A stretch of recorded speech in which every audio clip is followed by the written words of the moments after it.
TV serial क्योंकि सास भी कभी बहू थी की कहानी में तुलसी की वापसी के बाद हालात तेजी से बदलते नजर आ रहे हैं। तुलसी के कदम रखते ही मिहिर की जिंदगी एक बार फिर पटरी पर आने लगी है और वीरानी परिवार को नई उम्मीद मिलती दिख रही है। अब तक आपने देखा कि तुलसी ने आते ही मिहिर का घर बिकने से बचा लिया। बाबजी से कर्ज उतारने के लिए तुलसी मोहलत मांगती है, लेकिन बाबजी शर्त रखते हैं कि उनकी पोती की शादी वीरानी खानदान में होनी चाहिए। नोएना की चालाकी की वजह से ये रिश्ता तय भी हो जाता है।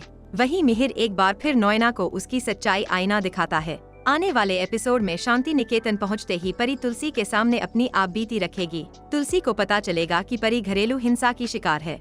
ये सच्चाई तुलसी को अंदर तक झकझोर देगी। इसी बीच तुलसी बड़ा फैसला लेती है। वो अपने बिजनेस को बढ़ाने की ठान लेती है ताकि सिर्फ 3 महीनों में बाबजी का पूरा कर्ज चुका सके। तुलसी का ये फैसला सुनकर नोएना जोर जोर से हंसती है और कहती है कि 4 लोगों की कंपनी से कोई बड़ा काम नहीं हो सकता। नोएना तुलसी को खुली चुनौती देती है कि वो नया टेंडर हासिल नहीं कर पाएगी। इस पर तुलसी नोएना को करारा जवाब देती है और कहती है कि छोटे बिजनेस भी अपनी पहचान रखते हैं। गुस्से में तुलसी नोएना का चैलेंज एक्सेप्ट कर लेती है। इस बार मिहिर भी पूरी मजबूती से तुलसी के साथ खड़ा होगा। मिहिर को पूरा भरोसा है कि तुलसी सही वक्त पर बाबजी के पैसे लौटा देगी, लेकिन नोएना अब भी तुलसी का मजाक उड़ाने से बाज नहीं आती। दूसरी तरफ तुलसी रणविजय पर नजर रखना शुरू कर देती है। बिना किसी को बताए वो रणविजय की जासूसी करती है और उसके खिलाफ अहम सबूत इकट्ठा कर लेती है। जल्द ही तुलसी मिहिर के सामने रणविजय की सच्चाई उजागर करेगी। तुलसी बताएगी कि रणविजय की वजह से ही मिहिर कंगाल हुआ और वही परी पर हाथ उठाता है। अब देखना दिलचस्प होगा कि तुलसी रणविजय को कैसे बेनकाब करती है